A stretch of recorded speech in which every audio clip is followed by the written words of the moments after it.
I'm running away from the past I left behind. I'm looking for answers, but I'm blinded by the light.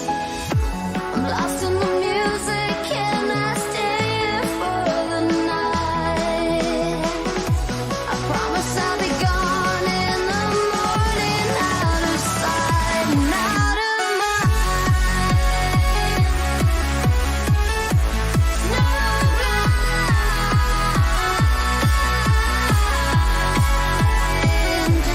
out of sight and out of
Hello everybody and welcome to another Elite FPL stream. Yep, despite the fact on Friday it looked like I was going to slip my wrists.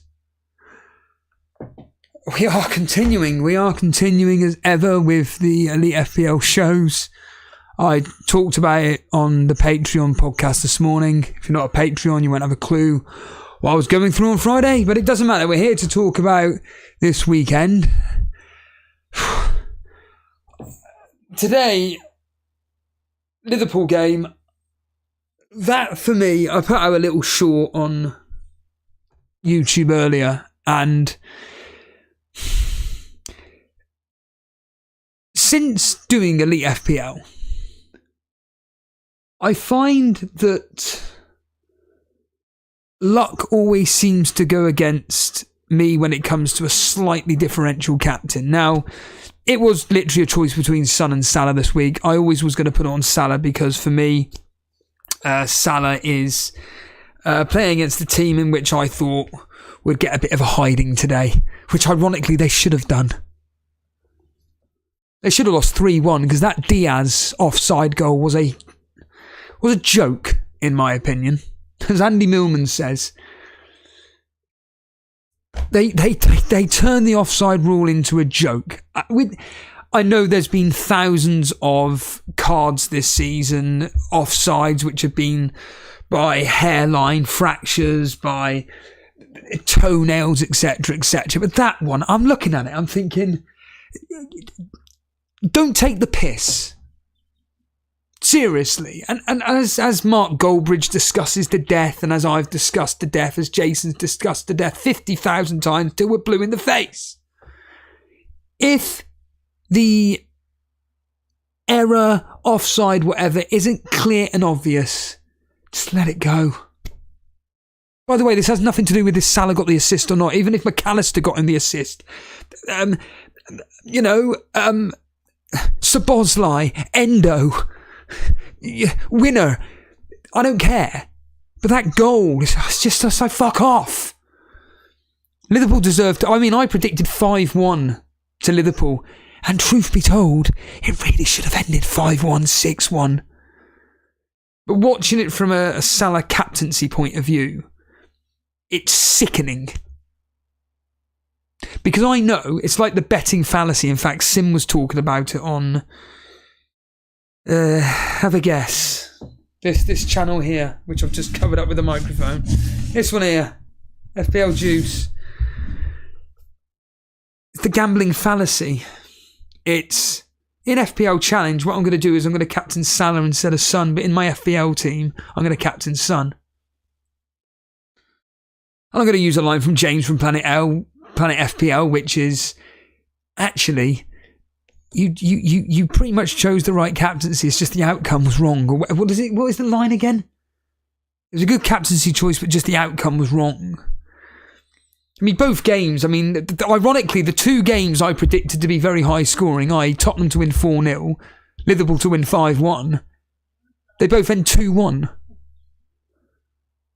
It's very frustrating, and seeing Salah the way he played today, just extremely frustrating from my point of view, because I thought, you know what? Today could be the day I could just catch up a bit on my rivals. Just catch up slightly on the likes of Blonde, Dan, Brew. Get slightly ahead of Firetog, maybe. But alas, it wasn't. And, by pure fortuitous luck, getting a Gabriel clean sheet is a miracle. It kind of alleviates the Kirkes benching. If I'd have left my team... If I'd have left my team as it was and just captain Son, I'd be, I don't know what the points are. I cannot be bothered to even look. But I'd definitely be up. I'd certainly be up on points, because I would have had Kirkes playing instead of Van Dijk. And Son would have been my captain. I would have also had Bowen as well. So yeah, I think if I'd have just left it as it is, but again, hindsight's a wonderful thing. Hindsight's a great thing. And it does seem like, for me, like this season is a season of ifs, buts and maybes. What if I'd done this? What if I'd just left the team as it was? I think a lot of people have been like this season. If they just left their team as it was, didn't touch it. Same with me with the free hit last week. If I just stuck with my own thought processes, my own decision making, like Bilal keeps fucking banging on about. Stick with your own process. You'll be fine. But you don't, because for some reason you collapse. And like last week, it turns out if I just left my team as it was, I would have been... What would I work out to be? I'd have been down by 2 points or something. And now, like with the likes of Firetog, have hit their wild card, got their free hit for Game Week 34, even though I said on the Patreon podcast, the double Game Week 34 doesn't exactly inspire me for anything. I don't really... It's just like near Crystal Palace, Eze. That's about it, really. Maybe Cunha. Despite the only two players I can think of that I'm interested in, everybody else, I've probably got them. I probably already own them. But yeah, it's been a very, very strange weekend, and certainly the likes of Firetog, who did have the likes of Newcastle players in his team, specifically Isaac and Gordon on his wild card, well, well done. Jason's curse continues this season. The Jason curse of whenever he brings in a player, you go through the history this season. It's actually a joke. Any player he brings in either blanks or, more importantly, they get injured. Lascelles for one. There was another player, I can't remember, there was another player he brought in who also got himself injured as well. There was also, near the start of the season, he brought someone in and they went off. Yeah, certainly Jason's luck this season with transfers has been a joke. And yeah, as I keep stating, it's like the same repetitive statement from me every single bloody season for the past 3 years, which is, I'm not suggesting for 1 minute that I'm going to be 1,000th in the world, but I reckon I'd be 300,000 or 400,000 places better off if I'd either A, just left my team, or B, just stuck to my own advice, basically.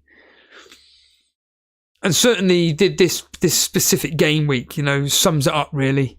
If I hadn't done any transfers, if I just left the team as it was, which, to be completely frank, that's exactly what I said to myself. I said I was going to bring in Salah. That's what I was going to do. I said to myself, I'm going to bring in Salah. I'm going to bring him in for Bowen. But with the defence, I said, it's not really worth me taking out a defender. But Kirkes, a player who looked like he probably lost his place, plus he had a calf injury, according to the site. He actually plays. Doherty was up against a Tottenham team away from home, who I assumed was going to get, at best, 1 point. Estupinan, well, I assumed, again, at best, was 1 point. And then it ends up with me playing it too clever by going, right, I'm going to get rid of Walker, because he's injured. Bring in Virgil van Dijk, that's a -4, so... yeah, just very, very, very annoying. Very frustrating. Well, I did my -4. We'll get onto that in a minute. I've done my -4 about 10 minutes ago. I just thought, let's look at the teams with them. Let's look at the fixtures. Let's look at everything coming up. And I thought, you know what? I'm just going to get on Liverpool. So I brought in Darwin for Watkins. It's done. I have no idea what the severity is of Watkins' injury. I don't really care. He's just a very frustrating player to own. He's up against Man City next. And then it's Brentford, and then it's Arsenal away. Like, horrible fixtures. Whereas Liverpool, they got Sheffield United, Man United, Crystal Palace double. And I'm happy to own him. He's pretty much guaranteed to start every game. He's the first team striker. I've always said this. Him, Salah and Jota are the first front three. They're the front three that Jurgen Klopp wants. But due to injury and various other factors, he has to play what he's got at the moment. And Diaz, at the moment, he's taking his chances and he's performing well. You've done well. That's a really obscure extras reference. You've done well. You've done well. The other player I brought in for Estupinan simply was Ait-Nouri. I just brought in Ait-Nouri. I just thought, to hell with it. He's essentially... when I was listening into TalkSport yesterday, all I kept hearing was about the fact how well Ait-Nouri was playing. Oh my God, he's fantastic. He's brilliant. He's done so well. Well, he's got Burnley, West Ham, Nottingham Forest, and then a double. And then Luton. So I thought, fuck it, just bring him in now. And essentially my non-existent plan, because I don't actually have any plans. When I'm doing shit at the game, I'm just like, yeah, whatever. It will just be basically building up to game week 34 and sorting out my rubbish defence, even though you don't really need defenders, but just sort out my rubbish defence. And essentially be looking at bringing in, like I said, for double game week 34, get on the Eze train. And the other teams that are doubling in that double game week 34 are Bournemouth. Well, I've already got Solanke, so that's fine. I've got Kirkes as well. The Crystal Palace, I'll be bringing in Eze. Liverpool, I've got the 3. And then we got Wolves, who I've got 2, and Sheffield United, well, I ain't going to be touching with a barge pole. So I'm kind of within reason set up for that. And also the fact that in game week 34, Son blanks as well. So, in fact, that's literally brand new information to me right now. That is literally brand new information. So, the fact that Son is blanking or Tottenham are blanking in game week 34, oh, I'm a genius. I've planned that perfectly. So, I can just bring in Eze for Son. Done. Oh, I'm a genius. So, in that case, I'll have 2 Wolves. I'll have 3 Liverpool. I'll have, Everton, of course, double as well, but I don't care anything about them. Eze, that's 6.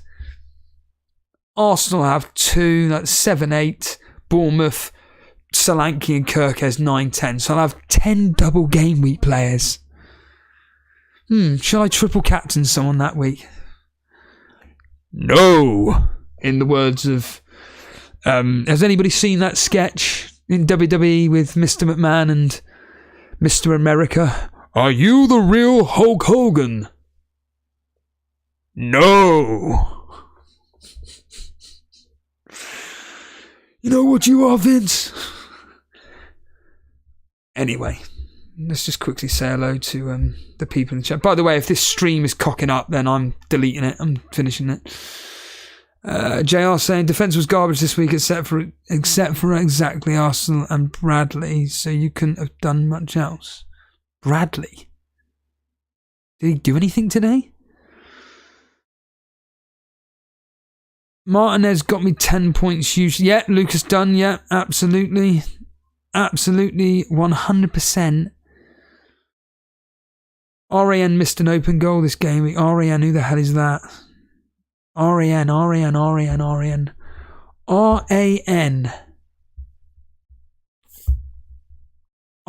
Who's RAN? I have no idea who that is. New Crowd saying Diaz has always been number 1. Left wing for Liverpool is always mostly Darwin who starts. That's completely wrong. It's actually Jota. Jota is the number 1. Matty saying if that was the case, Steele with the Bournemouth defender and he wasn't sure whether he was going to play, why didn't you play him? And if he didn't play, you would have your bench player instead. I don't know. Because I'm actually lying? I don't know. I don't know. Because I'm lying, Matty. Who knows? Denver, can't believe I got knocked out. Oh yeah, I'm going to be going to the Super Cup in a minute. Shagger saying I'm a free hit. Eze, Munez and Elise for me. You're going 3 Crystal Palace. Dan the man. Oh yeah, if you are brand new around here, make sure you're hitting the subscribe button. Yeah. In fact, yeah, no, make sure you're hitting the subscribe button. I'm just going to do an FPL juice. Hit the subscribe button, hit the like button. Spurs will have 2 doubles after 34 too, I think. Good thing I'll have nobody afterwards then. Bradley apparently got 2 bonus. Of course he did. Either Gary?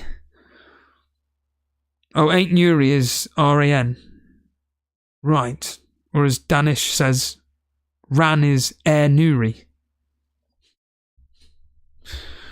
Right. I completely disagree. Diaz has started on the left either when Jota was fit. You may think Jota on the left makes them better, but Klopp always picks. You're wrong. So why is it then when Jota came back injured, he took over Diaz's spot? Explain that to me. Klopp prefers Jota, Darwin and Salah. That's what he prefers. On to the Super Cup just quickly. Zvonka has knocked out Matty. What a shame. Matty can go. He can clear off. Thank God for that. Matty's gone. Hallelujah. Danny has beaten out Max Roberts. JR, who's here right now, has beaten up the creator of the Super Cup, Firetog. Sorry, mate. Firetog is now out. His own game. He's lost. That's extraordinary. JR got 84 points. Bloody hell. Who the hell got you 84 points? And that's including bonus as well. Let's have a quick look at JR's team. 84 points. He plays wildcard. Oh, he's going to have Ben White coming on for Trippier. Bradley 2 bonus. Bloody hell. Oh, he had Diaz as well. Ha! That is incredible. Yeah, Diaz is the differential on Firetalk, basically. Because he had Gordon and Isaac as well. Wow. Very, very, very unlucky there, Firetog. Very unlucky. Karma Baby beats Adulis by 10 points, 85 points. What the hell did Karma Baby have? 85 points. He had in his team Gabriel Ake. Only got 1 point. Why? He got subbed off, did he? Ake got subbed off in the 26th. I didn't remember that. Oh, that is a kicker. But he captained Palmer.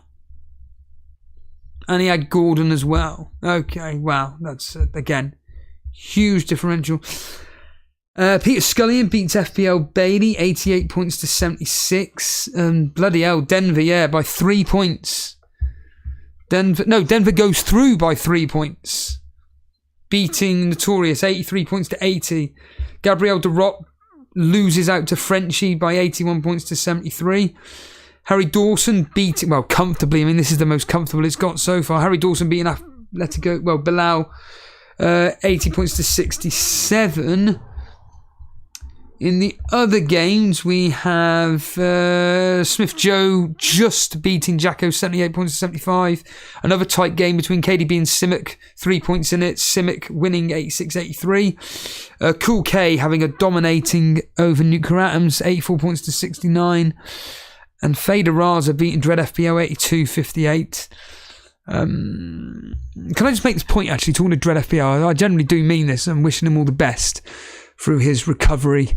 I'm not going to go into too many details, but basically Dread FPL has unfortunately been hospitalised. So if you want to send him love via X, he has now publicly come out and told people about what's happened. I don't know if he's come out publicly and said exactly what's actually happened, but some of the FPL community, specifically from the FPL meets, has actually they got a Moonpig card, and I signed on mine and Jason's behalf, and obviously the Elite FPL community's behalf.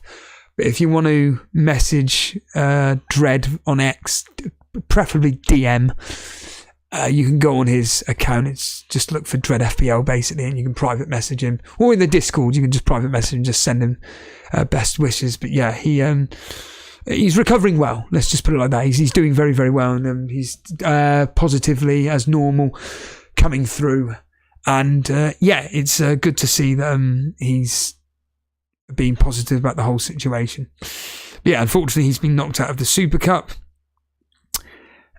Plastova and Chef Ramsey are on exactly the same points, but I think Plastova's going to go through because unfortunately, Chef Ramsey, if my understanding is correct based on hits, Chef Ramsey took 2 hits, so a -8 in total, whereas Plastova only took the 1 and -4. Sai just gets past What No Graphics, 73 points to 65. Ayush beats Madeline Tudor by 2 points, just the 2 points, 76 points to 74. And then Harbour Boy, bloody hell, he just beating Lino, 82 points to 77, both of them this week. And I've been reading out the wrong scores, haven't I? But it doesn't matter. It really doesn't matter. I've just realised I've been reading out the total scores. But yeah, this week, Harbour Boy getting exactly the same points as Lino. That is incredible. But as the bonus points and everything get added as they speak right now. So yeah, very, very tight. I mean, look at that. In game week 29, Sai only got 17 points and What No Graphics got 15. God, that's dreadful. That's absolutely dreadful. And JR, you played your bench boost. Jesus Christ, that's well done to JR there for playing that. Yeah, I'm not going to be having Haaland. I'm not really interested in Haaland, to be honest with you. Evening, Fire Talk. Evening. And I actually want to know. Yeah. Yeah, so I'll just quickly show you my team. I'm hoping that Dan can come live on air.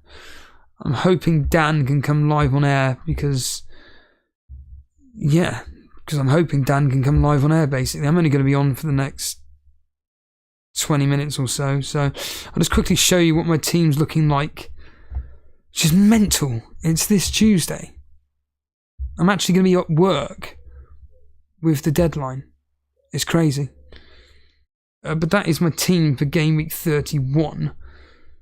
Be Flecken in goal, 8 Nuri, Virgil, Gabriel, Son, Foden, Palmer, Salah, Saka, Tony, Darwin, and it will be Salah as my captain. And isn't it funny how, as per normal, I looked at it and I thought, if only the players that I had on free hit performed the way they did this week. Like the likes of Bowen, as an example. Bowen captain last week comes through, and it's the same with FPL as well this season. It seems that when you're expecting a player to do something, they don't. And then the following week, when you don't expect them to do anything, they do something. It's the same this week. You just know that Arsenal are going to concede to Luton. So people were going to be playing double Arsenal defence. And what will happen? Oh, they concede against Luton. Brilliant. But it's written in the stars. It legitimately is written in the stars that will probably happen. That Arsenal will concede in, like the... Well, what do you want to talk about, animations? Because I can bring you live on air, but what do you want to talk about? Shagger saying, yeah, I'm Haaland-less until 37 and Saka-less until free hit 34. Saka's a serious consideration. Saka's a serious consideration for captaincy against Luton, but it's going to be on Salah. Sheffield United are abysmal. I'm hitting top 20k next year and will ride the tide wave like blah, blah, blah. Next year? Why won't you hit it this year? Why can't you hit 20k this year? What's wrong? Why next year? Why are you so confident next year you're going to be hitting 20k? It's a large number, or it's a dizzy height to be hitting next year. And of course next year is going to be very interesting, because I'm wondering if, as they made this point on Juice yesterday about the fact that flaming hell, the FPL challenge, how many of these bots, how many of these Saudi Arabian, Middle Eastern fake bot account teams will actually vanish? The numbers in FPL drop, but in FPL challenge it goes up. It won't happen because FPL's got a more notoriety to it, but really, I'm hoping that it won't, but I'm really hoping that it gets rid of all this. But if you want to come live on air, animations, you can come live on air. It's up to you. JR saying your team looks class for next week. Yeah, I'm 1.5 million in the world. Don't be a fucking sarcastic cunt, mate. Every single week, oh yeah, your team looks brilliant. Yeah. Oh, it's 1.5 million. Now it's 1.8 million. Now it's 1.4. Now it's 1.6 million. Now we're 1.2.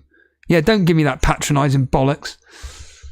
Right then, apparently Discord, or whatever his face, animations, is going to come live on air, and apparently he's got something to say, which usually means he has nothing to say. So, let's hear what animations has to say in 3, 2... Animations, what have you got to say? Hello, mate. How's it going? I was coming on to say about my team and about transfers and just seeing how you are, mate. And obviously, you had that rant the other day on Friday about the streaming aspect and the cost of living and stuff like that. And I was just going to come on and see how you're doing, mate, and stuff, really. Yeah, I'm great at the fact that I'm here, still alive. The team, what have you done? Well, I did a -8 this week. And then this week, I'm probably considering another -8. What was your -8 this week? So the -8 I did this week was I took out Bowen, who scored, obviously. I took out Flecken, and I ended up taking out Tony, who also got points for Haaland, Salah, and Petrovic. Oh, completely backfired then. Yeah, exactly. Well, I wasn't expecting like the other day on that West Ham game. I was in the hangouts with Buffy and other people in the community, and we was watching it. And Gordon kicking that ball away to get that red card and stuff is just absolutely mental. And obviously Bowen scoring, that was just very fuming. I was more frustrated with the Anthony Gordon penalty, the second one. That's a joke. Yeah, exactly. I mean, I was saying that with my dad. He was telling me about it. What was your -8 then this week? Well, as in for game week 31. Well, this was the decision I was thinking. So I'll take out Watkins, Morris for Darwin and Isaac. That's done. That's already a -4. But the decision was, would it be worth going for someone like Dan Burn in Newcastle? I know Lascelles got injured, but would it be worth going for him or the other player I was liking that I couldn't afford? I would love Ayanori, but I'm thinking about maybe going for Nelson Semedo. For who? For Doherty. So you'll have Udogie, Zabrani. Who would your team be?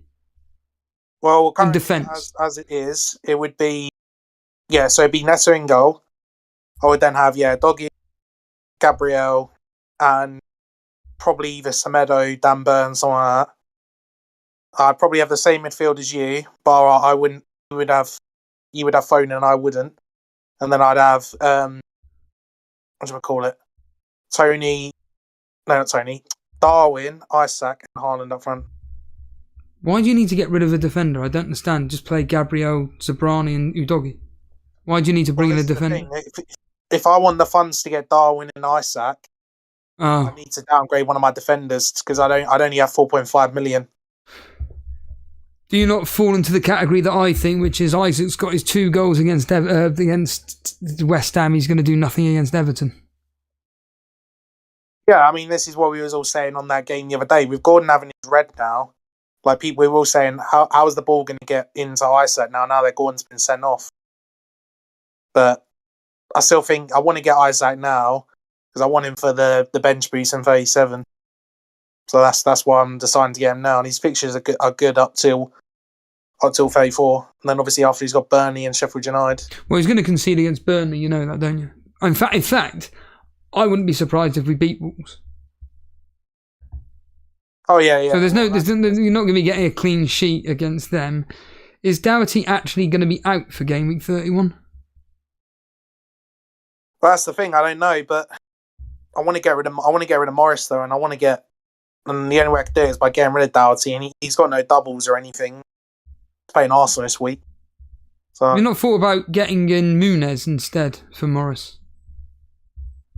Well, that's the thing. If I'm going to use transfers or take hits, I want to bring in players that are going to be there for bench boost 37. Why game week 37? Well, because I'm gonna bench boost there probably. Yeah, no, I get that, but why game week 37 specifically? Well, because I've got my free hit left, obviously, and I'm going to use it in 34. So then 37 was probably the only other real time I could do it, really. Why not? I'm being facetious here because I know it's going to be a double game week 37, but who's in that double game week? Well, it's Newcastle, City, Chelsea, Spurs, and I think there might be two other teams. Who are Newcastle playing? So Newcastle have got, if I'm not mistaken, I'm pretty sure they got Man United and someone else. They got Brighton. Yeah. They're definitely going to be playing Man United. Yes, because it's the only other game to get rescheduled, and obviously people are saying that will get rescheduled there. Is it 2 home fixtures? I would imagine so. No, the Man United one's away, and Brighton one's at home. Yeah. And what are the other two? What are the other fixtures? What's the next team? Tottenham. So Tottenham will be at home to Burnley and. I'll check now. I think it's either Brighton or Spurs. It's going to be Brighton then. Yeah. Is it at home or away? I'll check that now. What are you checking, just of interest? No, I'm just on the FPL website, just checking the fixtures to see what's going to get rearranged. Yeah, so it's away. And what's the next team? So Newcastle, good fixtures. Spurs, good fixtures. Chelsea. Yeah, don't touch them with the barge pole, waste of space. Next team? Who else was it? Yeah, Newcastle thingy. Oh, I'm trying to think who else has got a double there. I think that's it, really. I think there's only like 6 teams. City might have been the other one. Did I say City? I can't remember. City away at Fulham, and who else have they got? Spurs away. The Spurs are going to have Burnley and Man City, so... Right, okay. Spurs have got Burnley and Man City, so Son... And what players are you thinking of wanting on this bench boost that are going to be doubling? Well, this is the decision, right? I mean, this is 37 for crying out loud. This is weeks away. Man United also doubling as well. That was the other team. Man United useless. There's no point in... This is the thing. This is what I don't understand about... I mean, I'm speaking shit, but looking at teams like Man United for double game week players, forget it. You want to be looking at teams that have got something to fight for. It's like in... Or that are trying to impress a new manager. So like in game week 34, Crystal Palace, their players are performing within reason pretty well as it stands right now, and they're trying to impress this new manager. They've got 2 decent fixtures. They're both at home as well against teams that can't defend in West Ham and Newcastle. So you're going to be wanting to jump on Crystal Palace. Wolves at home are a completely different animal compared to away from home. I know the Arsenal fixture is very difficult and they'll probably lose 1 or 2-0, something like that. But Bournemouth at home, great fixture, but you're not going to touch Everton. You ain't going to... Liverpool we've already got. Bournemouth, if you've got their players, you've got their players, but really, you ain't going to be bringing any in. It's not that great a double game week. And then in game week 37, to be thinking of bringing in Man United players. Well, what do you think of Rasmus Højlund? Do you reckon he's a punt if I want to get rid of Darwin before then? Who will Liverpool have in game week 37? Let's have a look. In fact, why am I on this ticker here? Let's go on this instead. It's a lot more easier to use the FDR. They're away at Aston Villa and having who instead? So I'd have Højlund. Who would have Arsenal and Newcastle. I'd rather be punting on someone like Werner or Jackson or. Well, I've already got Chelsea, so I'm kind of locked out of that now. But this is Højlund. I've based on what Mark Goldbridge is talking about, Man United. I mean, they're garbage. They're absolutely garbage. And I watched part of the game last night, and I'm just sat there watching it, thinking I'm bored out of my mind. And by all accounts, how Brentford didn't get anything. I mean, when I saw the result this morning, and I'm like, great, 1-1. And then I see when the goals were scored, the 96th minute and the 98th minute or something. Yeah. It's ridiculous. It's utterly ridiculous. And again, by all accounts, Brentford should have won last night. Man United are just a sinking ship this season. For me, Arsenal at home, and did you say Newcastle away? I think so, yeah. So 2 of the hardest fixtures that Man United could be having this season, and you're wanting to potentially go with a punt on Højlund. I think you're overthinking this. I'd rather be a Man United player. I'd rather punt on someone like Rashford. But then again, all the midfield slots are taken up. If I was going to go for a punt, Rashford would be that person. But I'd be avoiding Man United like the plague animations. Yeah, well, this is the thing. I want to get probably the most double as I can in 37. And I just think I'm going to have Isaac and Ireland who would have doubles up front. It's who that last striker spot could be. And it was just a pun, really, I was just thinking about anyway. And who knows, I might not even go for him. I may, if Gusto's injured for ages, maybe I'll sell Gusto and I get Jackson at some point. I mean, who knows? How bad did this Gusto injury look? Well, I didn't look at like what happened, but all I heard in the hangouts was that he went off injured. So yeah, I don't know the extent. I mean, we'll probably we might get a presser before Tuesday, but I mean, I don't need to start Gusto this week anyway, so fine. Apparently Man United will have Newcastle at home, Fozzie is saying. So Arsenal and Newcastle at home. Still shit fixtures. Colm saying I'd only get Højlund once he scores again, as he is similar to Muniz at Fulham. Confidence is the key with him. And then Brian, you will hit 20k next season, Steve-O. Yeah, you're having a fucking laugh, mate.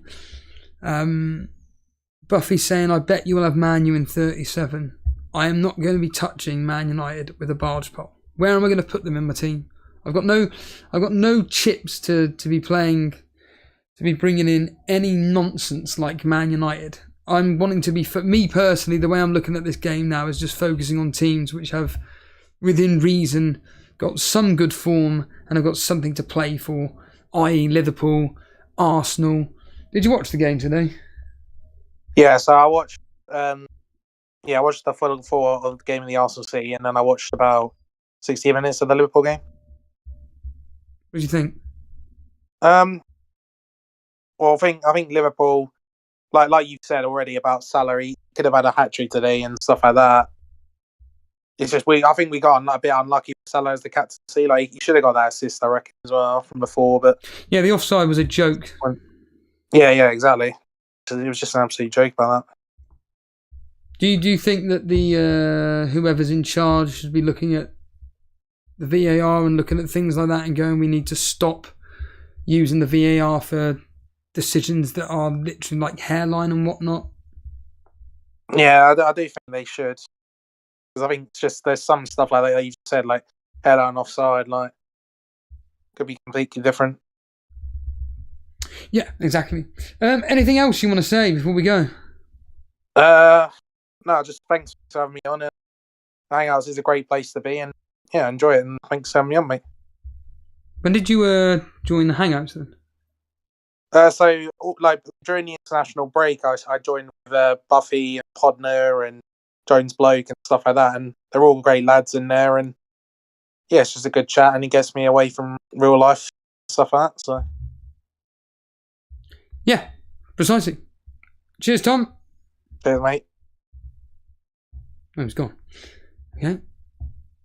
Ikarams, what do you want to talk about?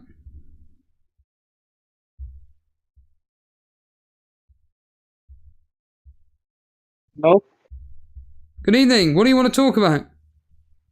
I want to talk about my walkers and see if it's any good in the eyes of the general public. Like, Your audio, Nuclear, I can barely make it out. Is there any way you can maybe get a bit close to your microphone? I can switch headphones.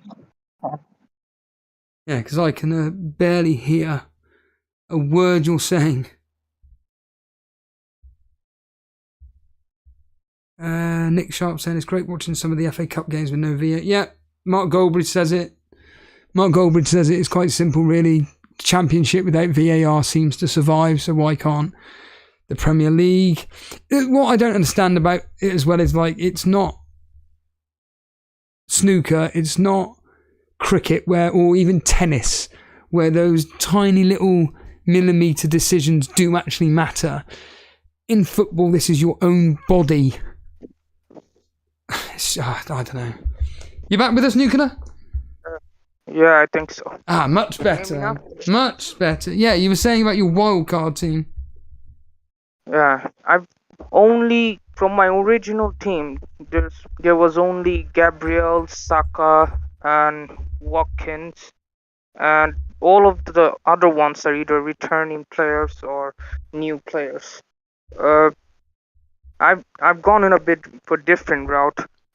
When I set up my team to bench boost 34 and free hit 37, because I just think get the bench boost out of the way. It's much easier to pull it off closer to a wild card, and free hit, and 37 is a long way.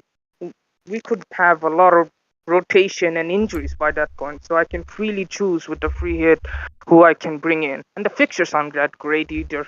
First don't actually double in 37. They double in 36. Let me get that fixture up. Doubling 36, is that? Yeah, I'll post the Ben Clellan thing on the team screenshot. Okay. so it's much easier to look at. Yeah, so he says it's either 35 or 36. Mostly it's gonna be in 36, the Spurs double and the Chelsea double, and then Chelsea again double in 37. But the fixtures aren't that great. Let's have a look here at this team screenshot. Have you posted it? Here we go. Yeah. Right, beautiful, perfect. So Game Week 35 is unlikely, but likely double Game Week 37 is. Oh God, they're rubbish. Yeah. This is much better to read. Thank you. Yeah. I don't know why people are just mostly saying bench boost 37. I get it that there's one reason, and that's because Spurs blank in 34, and so that people can double up on them and then have them immediately. But I think only Son is enough for that double because they face Liverpool away and Chelsea away. They're conceding in both, so what's the point of getting defenders in if they can't even keep clean sheets against Luton? Yep. Well, well, to be fair to Luton, they do score goals. They are fighting for their lives at the moment. Yeah, to be fair. But still, their defense is kind of rubbish. Their stats aren't that great either. And also, for Man City as well, they're going to be heavy rotation in 37. Like, if you, triple up on Man City, you don't know who's playing. Haaland might miss one game or get rested, taken off early. Foden might miss one game. And in the defense, who do you trust other than Ederson playing all the minutes? And he is expensive as well. Manchester United, you can't trust them because they can't score that many goals. Yesterday against Brentford, they struggled. Last minute, Mount scored, and then they conceded right at the death as well. So they lost the clean sheet. So they can't even keep clean sheets that many times.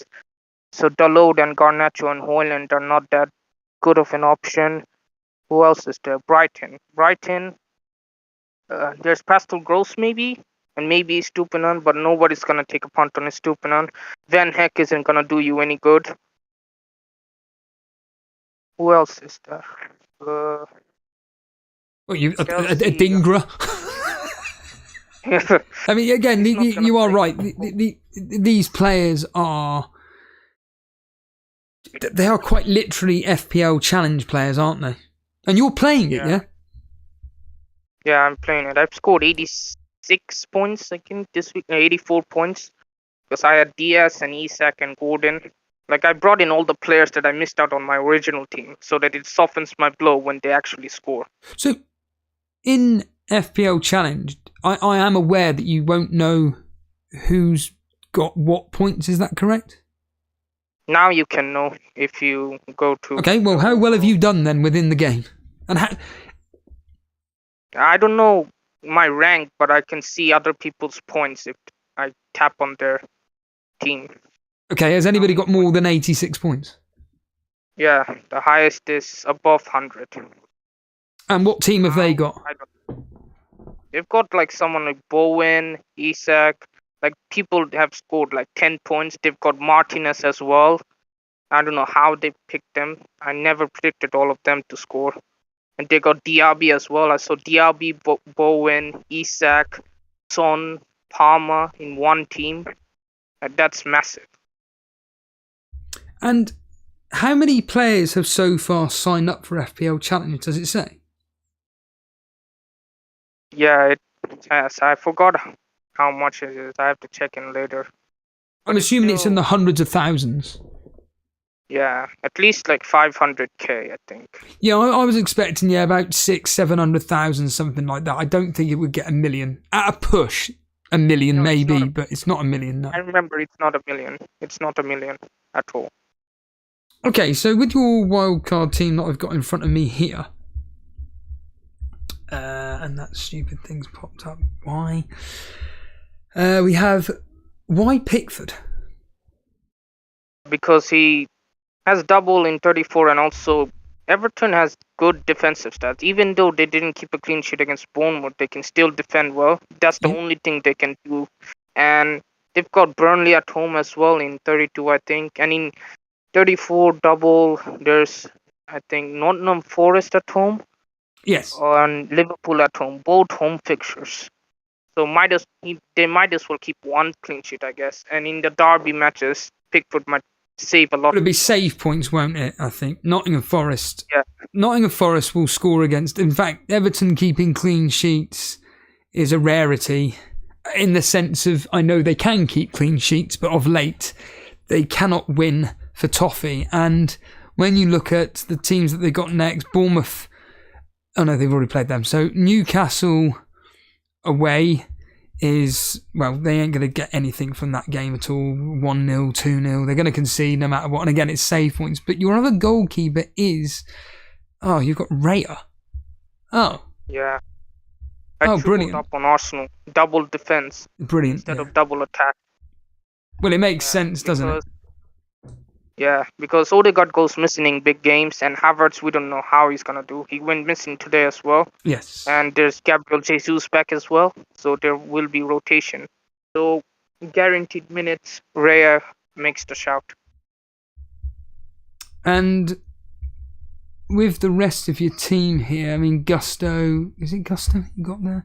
Yeah, Gusto, do you know anything of the extent of his injury? Because I just don't think he plays. I don't think he'll be risked in 31.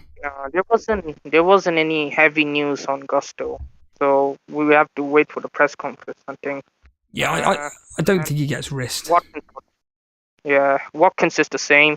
Saka got pulled off early, in around 80 minutes, I think. Yeah, I mean, he was always going to be substituted in that game. Always. Yeah. I mean, your team is Pickford in goal for people listening in. Who is this Richards of Crystal Palace? I mean, I saw quite a few people with him. Who is it? Yeah, he's only 3.9 million. He's a United States player. Crystal Palace centre back. It was a bargain price. Palace played 2 home fixture against West Ham and Newcastle.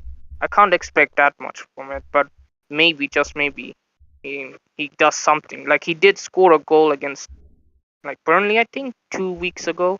Like, he scored 14 points. So he has some threat. So I can rely on him. And there isn't many defender options. I don't care about the defenders. I went for the cheapest options possible. Yeah, again, I think this season, barring Arsenal and at a push, Liverpool and maybe Newcastle, most teams, and even Aston Villa actually.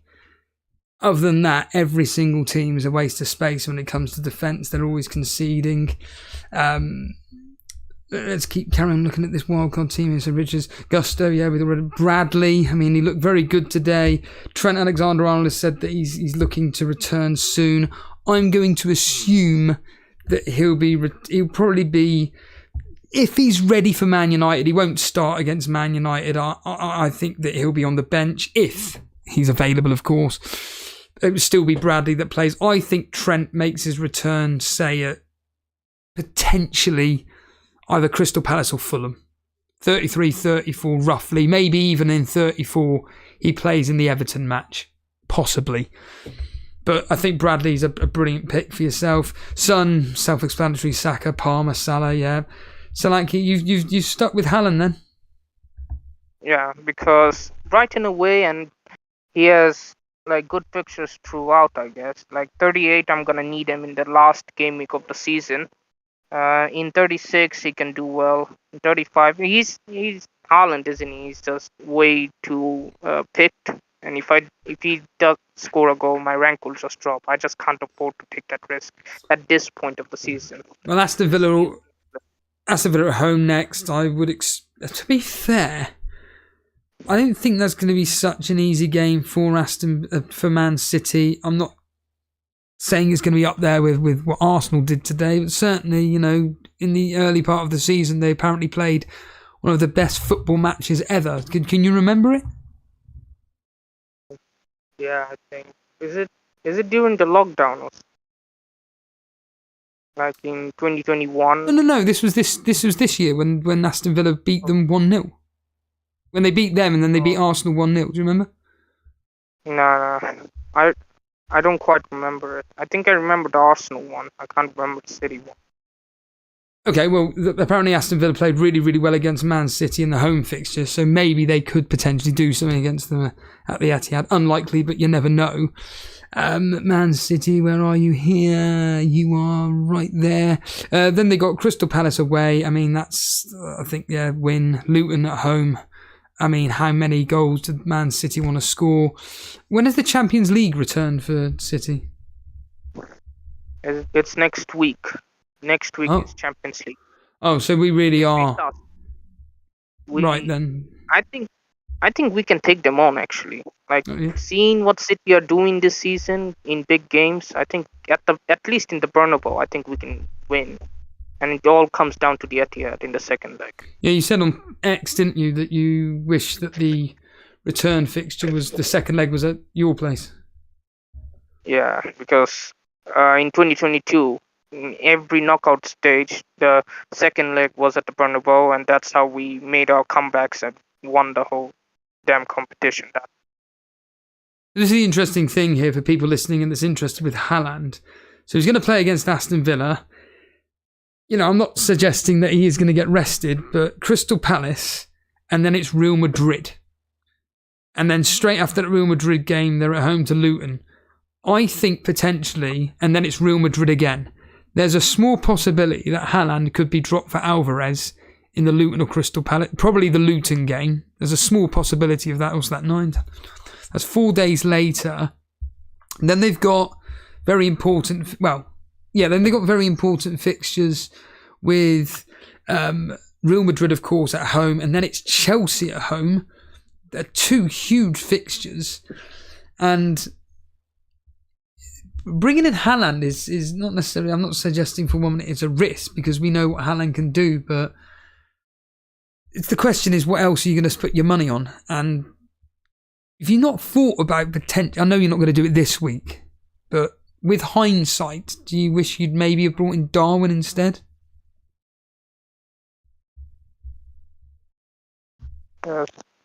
Sorry, can you repeat that thing? What you said?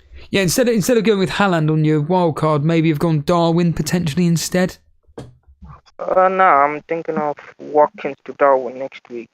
Even though Darwin didn't look that quite well, Watkins isn't doing me any favors with the yellow flag, and he's not doubling in 34. When you say next week, do you mean 32 as in midweek? Yeah, in midweek. Then my suggestion is just do it now.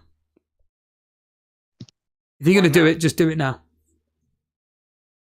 Because... Why not?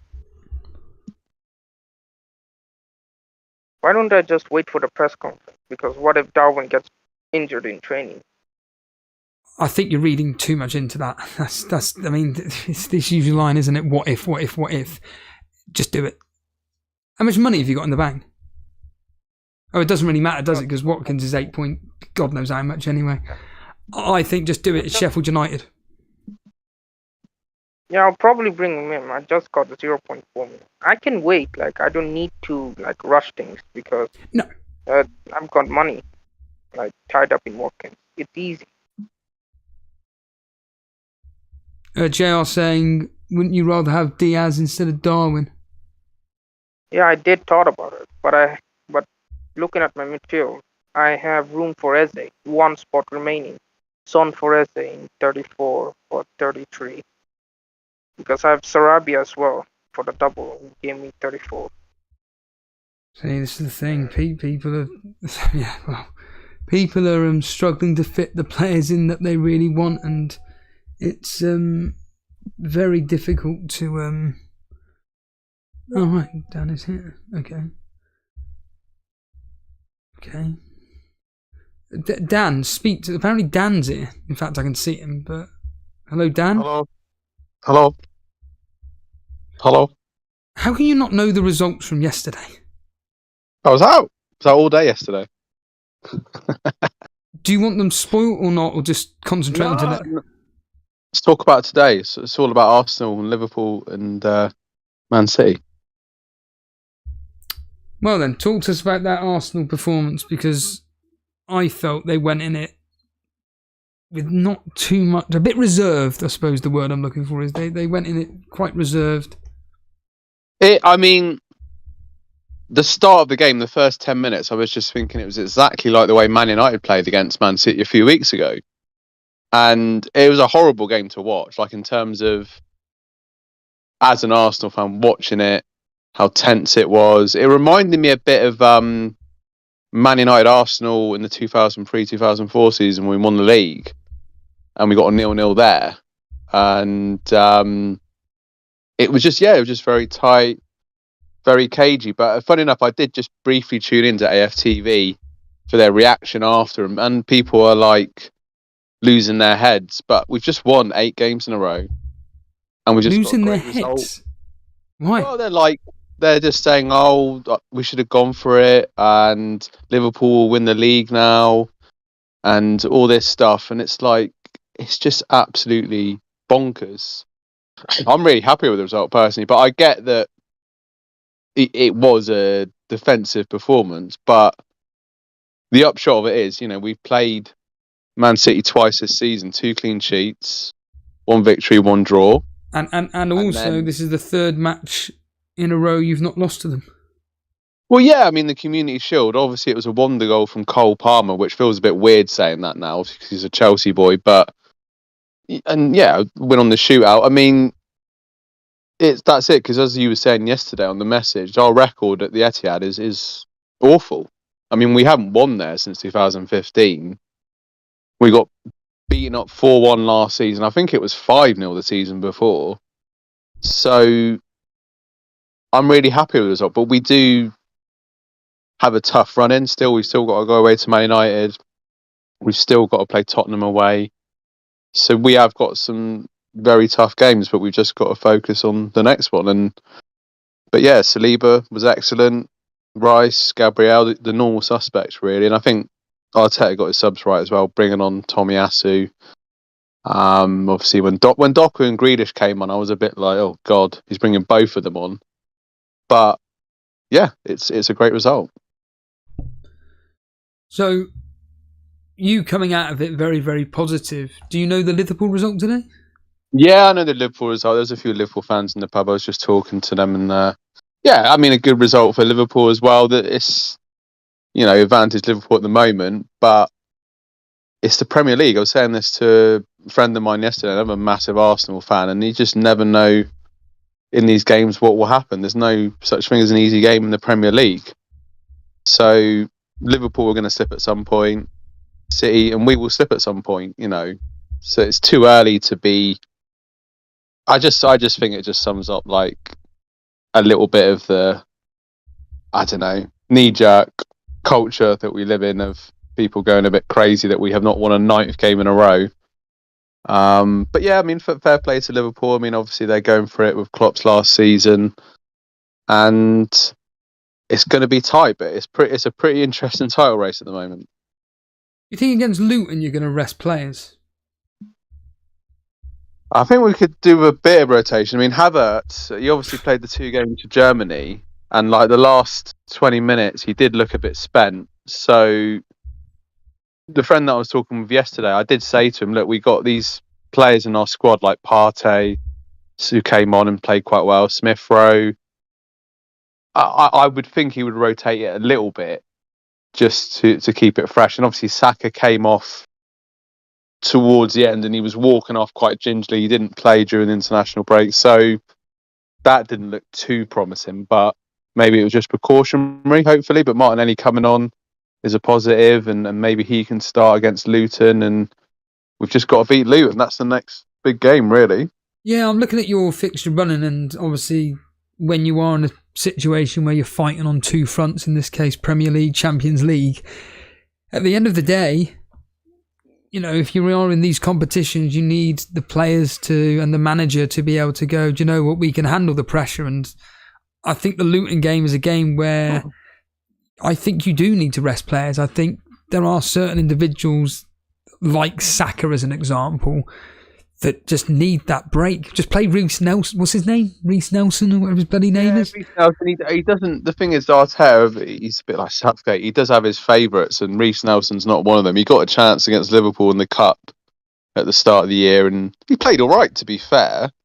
And when he's come on as a sub, I think he's done quite well. But he just, he doesn't seem to fancy him. But I do think for that Luton game, obviously with the Champions League, the big ones against Bayern coming up. Well, you've got the thing is, this is my point. You've got Luton, and then it's Brighton away. 3 days later, Bayern Munich. 4 days later, Aston Villa. Then a few days after that, Bayern Munich. Then it's away at Wolves. Then you're at home to Chelsea. Then you're away at Tottenham. I mean, it doesn't. These next 8 games are horrific for a team like Arsenal. I'm not suggesting for 1 minute that you can't win the majority of them, but I think Arteta needs to manage his squad potentially a bit more than what he is, and especially with the attacking front three. Yeah, I mean, the attacking wise, that's the thing. I mean, Nketiah has not really had perfect example of a player just play him against Luton. You're going to beat him anyway. Just play him. In fact, isn't he the kind of player that will probably get a hat-trick against Luton? Probably.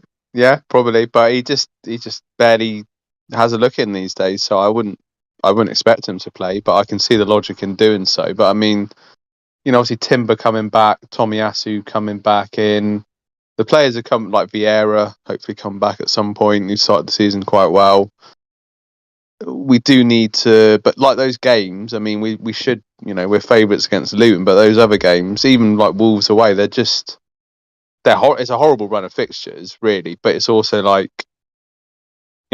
squeaky bum time, as Fergie would have said. So, yeah, we definitely need. I mean, the Saka injury, I don't know how bad it is, whether it's just precautionary, but he was sort of walking off quite slowly. It's like Anthony Gordon. It's like, who's the other one that always seems to, Palmer? Sorry, not Palmer. Gordon, Saka, and there's another player that every time they come off, they look like they're carrying an injury, and then they play the next game. And Saka is that player who, like you say, he walks off gingerly, and then he's fit and ready to go against Luton. Walks off gingerly, fit and ready to play against Brighton, then against Bayern Munich, then against Aston Villa, and so on and so forth. From an FPL perspective, in double game week 34, you've got Wolves and Chelsea. I'm assuming it's a case of, for you, as it stands right now, if you've got Arsenal assets, just keep them.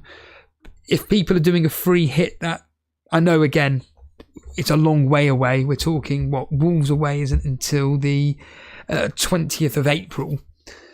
But who would you be looking at from an Arsenal treble up if people are free hitting and wanting to bring in triple Arsenal for Wolves and Chelsea? I mean, those fixtures, out of all the fixtures you said about the 8 fixtures, I mean, they are the better of the fixtures we've got coming out. So it was a decent good double game week, and particularly for people chasing, like in a cash mini league or whatnot, I do fancy Havertz. Because as I say, players always score against their old teams, so that could be an interesting one. We'll see what he does. Obviously, he played Jesus today. Did he? I didn't see him, to be honest, apart from... Well, I don't know, Stephen, why you didn't see him, because he had 2 great opportunities. So exactly, he just vanished when needed. Well, yeah, I wasn't much in that. But, I mean, defensively as well, obviously Gabriel is a decent shout. I think a lot of people have got Gabriel, to be fair. If you're looking at some kind of differential, we'll see, Martinelli's come back in now, which is great to see, so that could be interesting. I've got one, genuinely. I've got one that I'd love to have. Declan Rice. Yes. I think a man that, is all of a sudden creating goals, set pieces. He could be a massive, massive differential. I'm assuming he's like 5.5 million or something. He's going to be cheap, yeah. Well, since this training camp back in Dubai in January or whatnot, he's been on the set pieces, and he's been getting goals. And there was an interview with him and Omri. I can't remember, but it was after one of the games. I think it was after the Brentford game or something. And Omri said to him, "Look, how many goals are you trying to get this season?" He said, "I'm aiming for 10." He's got 6 at the moment. And when he was on international duty, he was talking about how he plays at Arsenal compared to England, and for England it's more defensive for Arsenal. He can bomb on, and he's got a great shot on him, as we've seen the goal against West Ham and delivery from set pieces. So it's a good shout, and it obviously frees up money for other players in your squad as well. But yeah, Declan Rice, just like, I think the difference this season is, away at Anfield, away at the Etihad, players like Saliba and Rice, who weren't there last season, just help us, in these tough moments. But we've still got some very tough games, and it's going to be a long but exciting end to the season, I'd imagine. Do you have any fingernails after that match? Because I have nothing left. It was horrible. I didn't enjoy it at all because I was just, when you're watching a game where you're kind of not bothered about the result, but you're enjoying the match, it's perfectly enjoyable. But something like that is just stressful particularly because of the way we were playing as well. Like, obviously sat so deep, and that moment when it got flicked on and Haaland was at the far post, and if he makes a connection, maybe Raya doesn't get there. There was a good opportunity there. And yeah, it's just, I feel like I've got the grey hairs kicking in even more now after that match, but still very happy. For those of you that are neutral, there's not many out there, because obviously I know no one wants Arsenal to win the league apart from Arsenal fans, but you're not going to be desperate to watch the replay of that match again. But I couldn't. I had a friend of mine WhatsApp me after the game. He said, "Oh, boring game, mate." And I said to him, "What are you talking about? And what the hell are you talking about? Who cares if it's boring? It wasn't boring when George Graham won us the title back in 89-90, was it? It's the same idiot that said when we played Forest away, "Oh, it's not a big game. I'm not sure if I want to watch it." I said, "Are you mad?" He's an Arsenal fan. He's not. Yeah, his heart's in the right place, but I think his head's missing sometimes. I said, I won the league for 20 years, and I don't know. I probably just needs a bit of a slap, to be fair. But yeah, at the end of the day, it's a great result. Well, Liverpool's running, once I can find them, here they are. Liverpool's running over the next few fixtures, and I do think their squad can handle it probably a bit more than you guys can. So, and I think they've got that winning mentality behind Klopp as well. So it's Liverpool at home to Sheffield United. Well, that's a foregone conclusion. Then they're away at Man United again. I think that Liverpool will do them.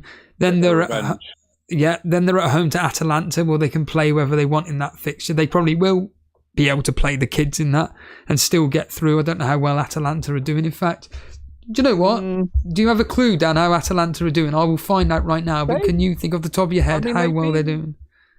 I just remember the game when they played Man City and Kyle Walker ended up in goal. I don't know how well they're doing this season, but I know the last 3 or 4 years they've been a pretty good team, Atlanta, and I always like to see them do well. They're a bit of an underdog. So I don't think so straightforward. This season they are 6th. They're 1 point behind Roma. They are 4 points behind Bologna, and they are 26 points off Inter Milan, who are top. They've won 15, drawn 5, lost 9, scored 54, conceded 32. But the last several fixtures, not been great for them.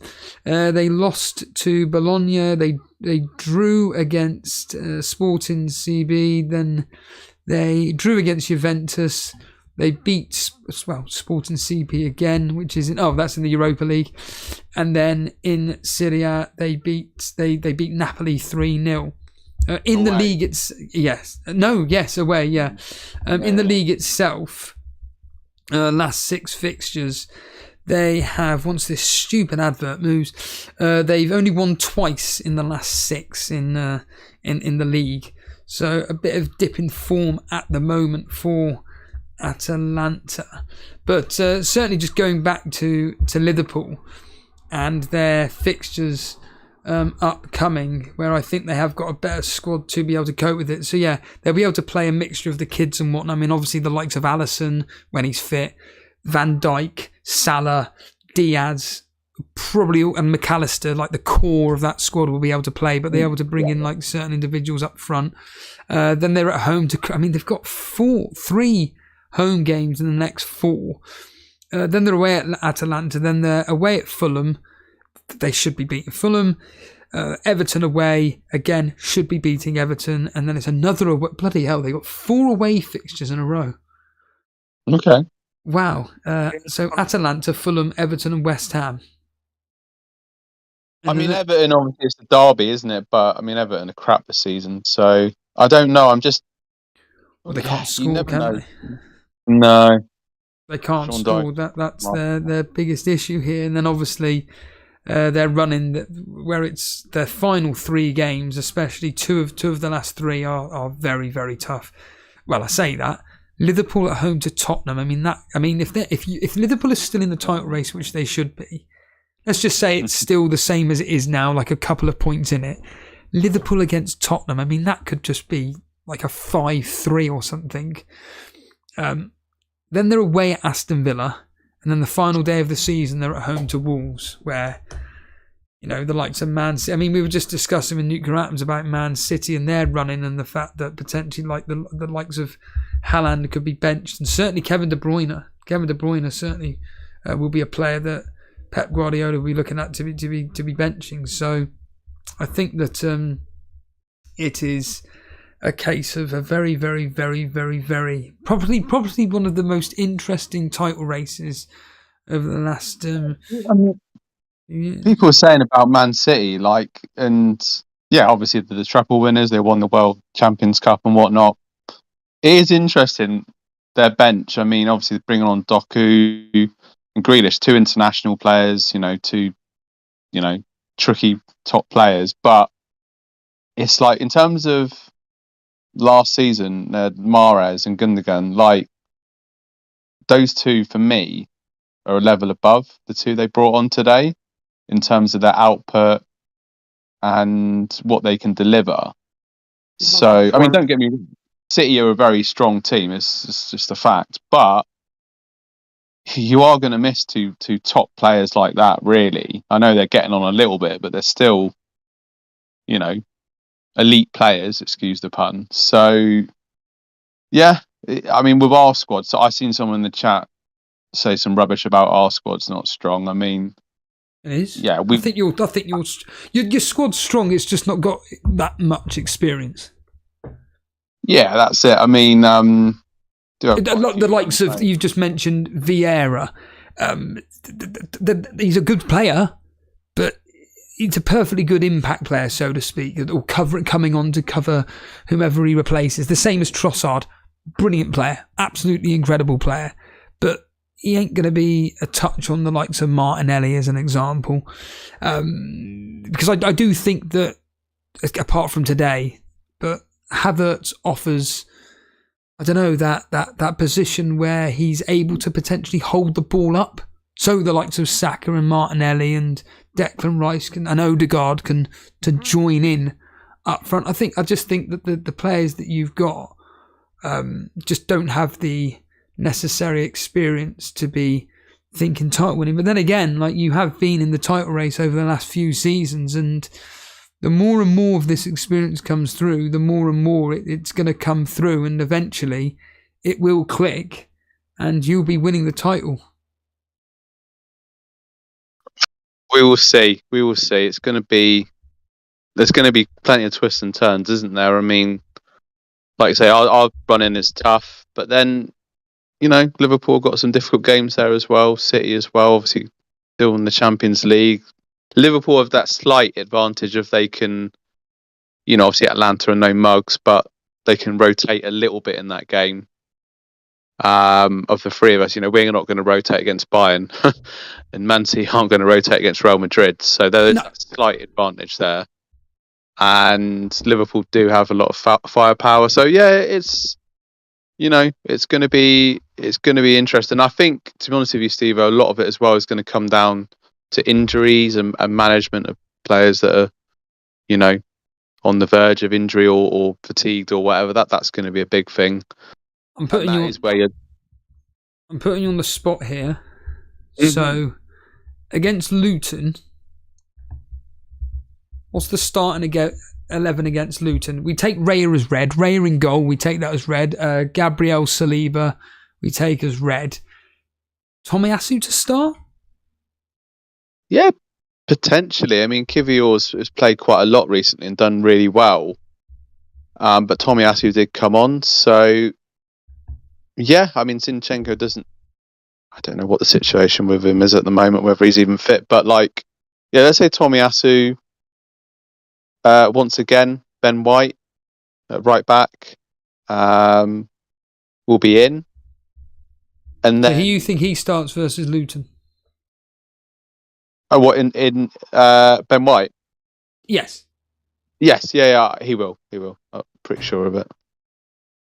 So Ben White, Saliba, Tomiyasu and Gabriel, you think the back four? Midfield? The thing is, he's going to play Rice, even though Rice probably could do with a break at some point. But I just ideally, you'd actually give Rice a break and you'd play Partey and Jorginho, perhaps, to have that nice balance in midfield. But the one that really let's say that he does rotate. So let's say that he plays. It's tricky here because I know I'm going to say what I want, but in terms of what I think will happen, it's going to be a different thing. So let's just say Rice and Havertz. I think he might play him a bit deeper in this game, and then maybe Against Luton. Martinelli coming on. He'll play Martinelli at left, and he'll play Jesus back up top again, potentially. And do you think Saka then gets a rest? Probably not, Steve-O. No, I mean, he played him when he was more or less injured against Lons earlier in the season, and he got injured rather than playing Trossard. That was a game potentially he could have rotated, but he didn't. But yeah, in an ideal world, Reece Nelson would get an opportunity on the right wing. And then Erdegaard's the one that, once again, I don't see him resting. But Smith Rowe's there. Smith Rowe, he played well against Forest, and he's, Arteta spoke quite highly of him previously. He had a good, I mean, it's a long time ago, last summer, a good under-21s tournament with England, like playing really well. And he just, in his interview, said, I just want to be playing for Arsenal. And, a couple of seasons ago, he got 10 goals in the Premier League from midfield. So I'm sure, he can come in and do a job, really. But I just think Arteta won't think like that. So, yeah, he'll probably make one or two rotations changes, but give or take, play, the majority of the players that play today. That's my honest opinion on it. I know Arteta's not going to be thinking this, but for you, what's priority? Premier League, Champions League? Both. Oh, your head is Arteta then. You both are priority. Yeah, definitely. But that's good win mentality. That's what we've got to be like. I mean, we're there now. We've been waiting bloody 6-7 years to get back in this Champions League. But against Bayern, it's going to be, it's going to be tough. I'm saying the obvious. Obviously, our record against them is poor, and we've got a score to settle. But I think the fact that they're not doing very well in the Bundesliga is going to give them extra motivation. Harry Kane, all of that subplot. Obviously, Eric Dyer as well, and the second game being at the Allianz Arena. So it'd be interesting to see how that. If we won that game, I think the confidence it would give us would be unbelievable. But if we lose, I don't know. I just think momentum builds, and yeah. But I think to me, I've never seen us win the Champions League. So yeah. Even if you win that game, you're gonna face Man City or Real Madrid in the semi-finals. You can take them. Those are easy. We listen. That's easy. Those teams are easy to play against. We'll win those games easily. Yeah, right, man. Arsenal in the Champions League. I've seen it all, man. No, well, I mean, look, I Champions League. It's like we could have easily gone out against Porto on the penalties. Yeah, so that's the worrying part. Like against Porto, if you put out that stop against Bayern, it's gonna be massive consequences waiting. Harry Kane as well, extra motivated to beat Arsenal now. Oh, for sure, definitely. Yeah, I can see it already. But against Porto is a different game. They play a different style. But yeah, definitely. And there's obviously Gnabry, Sane, and all these other players that they've got. Salah as well. Musiala has been excellent so far. As a Yeah, good I think, in all honesty, Bayern are favourites because of their pedigree in the Champions League. So I think we can surely attack their defense. Their defense has been really bad. Upamecano has been making a lot of mistakes, and Neuer he does do a good job, but not as great as before. And he plays Dyer as well. Tuchel plays Dyer instead of Kim Min Jae. Like that's a weakness you can exploit. Yeah, that's it. That's the positive of it. So I just wish that the second game was at the Emirates. I just think, get a good result in the first leg and then go back to the Emirates. And yeah, but obviously, 5-1, 10-2 on aggregate the last time we played them all those years ago. The actual score over the last 4 fixtures is 15-4. It's 5-1, 5-1, 5-1. 2-0 Arsenal. So you did beat them in fact, shall we do it? In fact, I'm hoping this works. Let's do a test Dan's knowledge on it. Will work. Let's test Dan's knowledge now. Arsenal beat Bayern Munich 2-0 on the 20th of October 2015. Who scored the 2 goals that day? Did Ozil score one? Yes, straight in there. Ozil scored. Yeah, I remember that one. It was a good goal. Who scored the second? I'll give you a clue. They were a substitute. Okay. They were a substitute. Giroud? I think that. Yeah. Well, congratulations, Dan. Bang on. For bonus points, who got the assists for both Ozil and Giroud? He got both assists, this player. No. We got 2 different assisters. I'm going to guess. Oh, this is. I mean, that's. Yeah. I mean. Cazorla? Yes. You're not cheating, are you? No, I remember the game well. I mean, we he got Giroud's. He got Giroud's in the 77th minute. So who assisted Mesut Ozil in the 93rd minute? Bellerin. Okay. Fucking hell, mate. All right then. Well, that was the hard questions. Who was the starting 11 that day? Who was in goal? Oh, I actually got both assists right. Yeah. Well, I think I've won the. Well, this is a bonus then. Who started in goal for you that day? Check. Yep.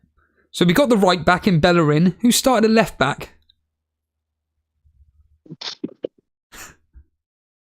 Going back now, Monreal. Yes. Who started at centre back? The 2 centre back partnering. So you've got. Koscielny. Yep. Mertesacker. Yep. Who's the middle? You're cheating, surely. Who's the middle 2? Yeah, that's where it gets more difficult because we've had a lot of Xhaka? No, not Xhaka. No. Coquelin? Fucking hell, you got Cazorla, so that's the 2. So who were the 3 behind the striker? This is mental, Dan. Well, we said Ozil, didn't we? Oh yeah, Ozil. So who were the other 2 that were supporting the striker? This is mental. Alexis Sanchez? Yeah. This is mental. And then one more player. Oh, 2 more. You got 2 more. The striker and the right-hand sided midfielder. So I'll just give you the team again so far. So it's check and goal: Bellerin, Mertesacker, Koscielny, Monreal, Coquelin, Cazorla, Ozil, Sanchez, and then the final 2. And you know that Giroud was on the bench. So Giroud was on the bench. Okay. Did Walcott play? Yeah, he was the striker. Yeah, that's fucking mad. Who was that right-hand side midfielder? If you're on Patreon, Dan, who? Did I say Sanchez already? Alexis You've already said Sanchez, yeah. Okay, so right, Sanchez. Sanchez on the left, Ozil through the middle, Walker up front, and then who was on the right hand side? I'll give you a clue. Do you want a clue? Okay. Please. He was an unknown in the world of FPL, and then went on to be an absolute hero for whatever season it was. Probably this season, actually. But Ramsey. Fucking hell! For someone, you need to super. Oh yeah, we don't do that anymore. Can you get the substitutes? The two other substitutes that day. So Giroud came on for Walcott. Who were the other two substitutes when there was only 3 substitutes allowed? Oh, those old days. Bloody hell. This is getting like... Well, I'll give you a clue. One of them's a defender that came on for... for Sanchez. And the other is I would probably call him a central midfielder that came on for Ramsey. Did Flamini come on? No. You're rubbish, Dan. After all that, guess the assists, guess the goals. Bloody hell, Arteta was in fact, Flamini wasn't even in the squad. Arteta was in the squad. Who was that, sorry? Who was that? Did Chamberlain play? I'll just give you that, yeah. Chamberlain came on for Ramsey, but who was the defender that came on for Sanchez? I'm going to guess because we had another player called Gabriel, like a Brazilian. Is it him? It does begin with G, but it's not Gabriel.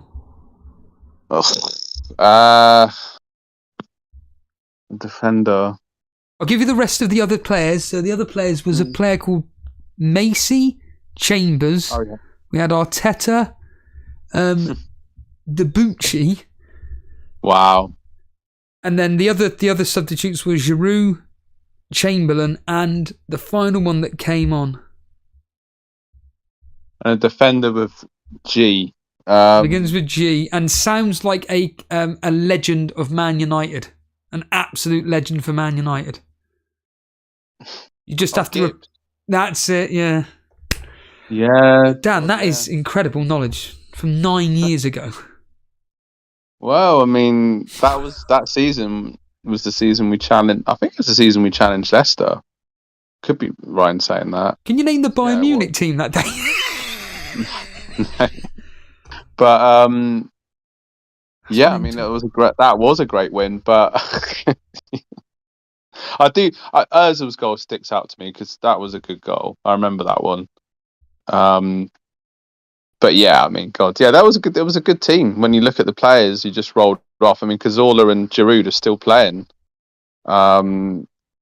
So it's a pretty balanced team, to be fair. And obviously Sanchez and Ramsey and that. That was a very, good team that really should have gone on to win the Premier League that season, but we didn't get the reinforcements needed. So, but that's a long time ago now.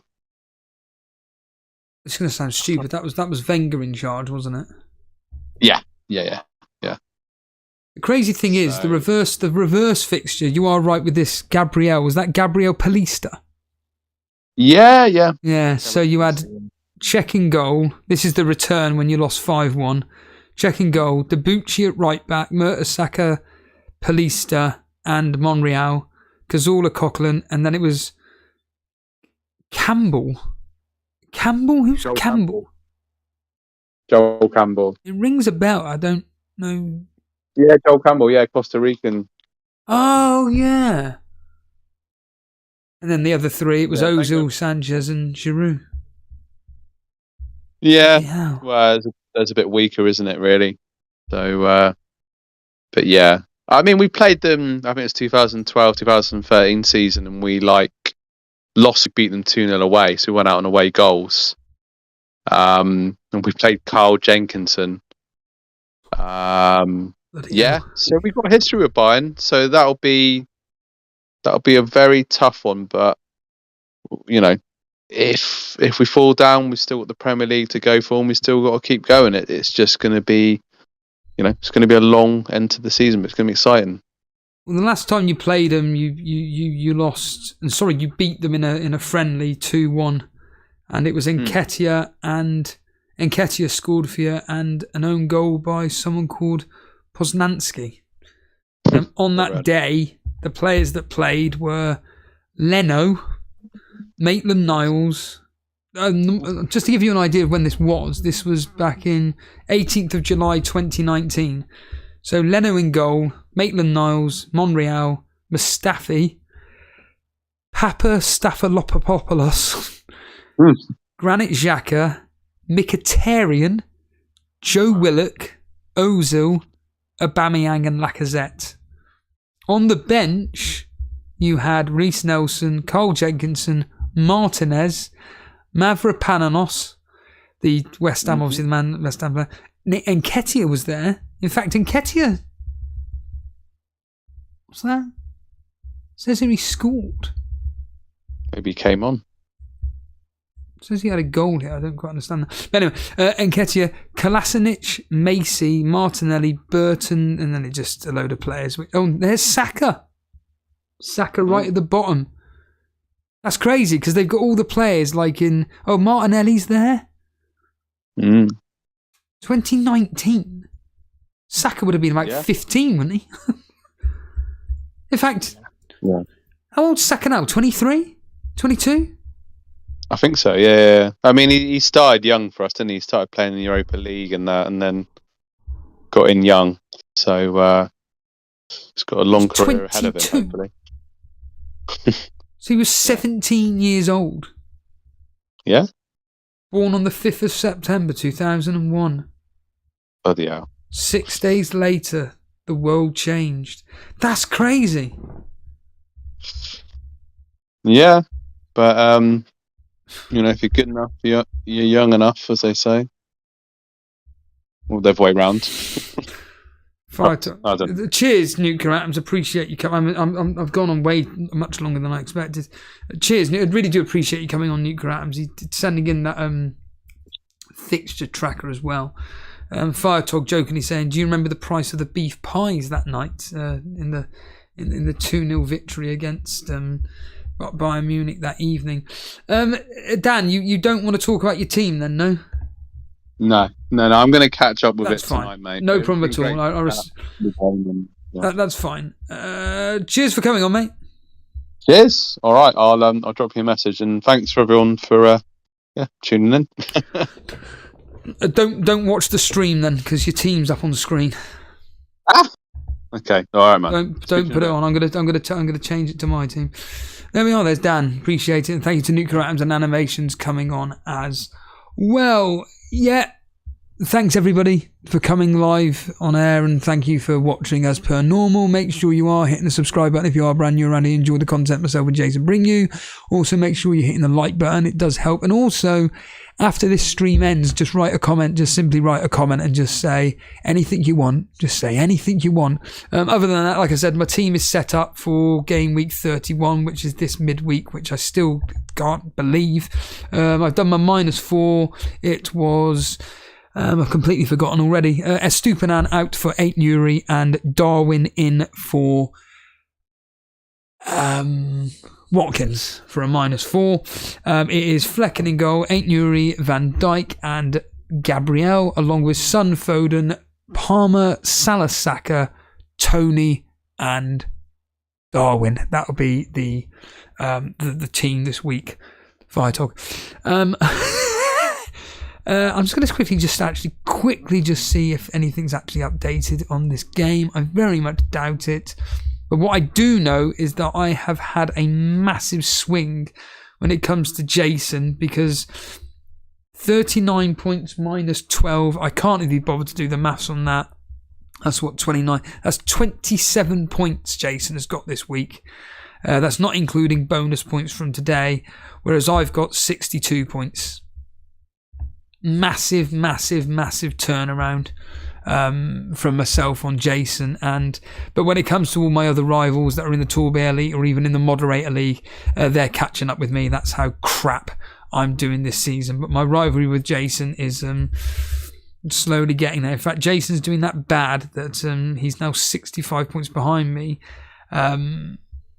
Firetog is 5 points behind me, but he has got... Oh, it's updated. So Bradley came in with 2 points. So that's 2 points on Van Dijk. I got 7 extra points from Salah. And he got Haaland.